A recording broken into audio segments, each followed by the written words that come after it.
सच्चिदानंद सद्गुरु साईनाथ महाराज की जय।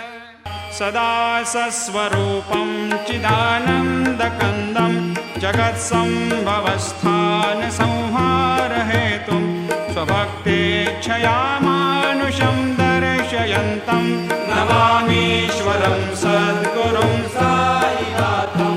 भवद्वांतविध्वंसमार्तण्डमीड्यं मनोवागतीतं मुनिर्ध्यानगम्यं जगद्व्यापकं निर्मलं निर्गुणत्वां नमामीश्वरं सद्गुरुं साईनाथं।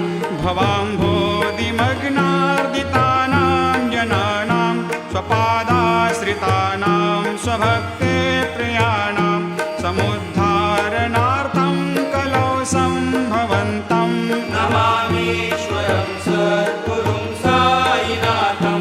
सदा निम्बवृक्षस्य मूलाधिवासात् सुधास्राविणं तेक्तमप्यप्रियन्तं तरुं कल्पवृक्षाधिकं साधयन्तं नमामीश्वरं सद्गुरुं साईनाथं।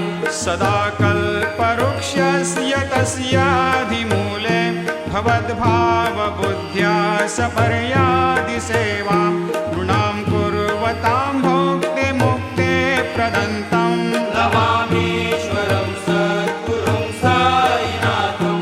अनेकाश्रुता तर्क्यलीलाविलासै समावेशकृतेशान् भास्वत्प्रभावम् अहं भावहीनं प्रसन्नात्मभावम् नमामीश्वरं सद्गुरुं साईनाथं।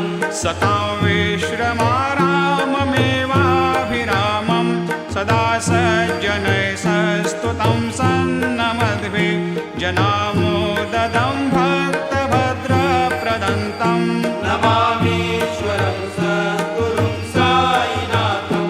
अजन्माद्यमेकं परब्रह्म साक्षात् स्वयं सम्भवं राममेवावतीर्णं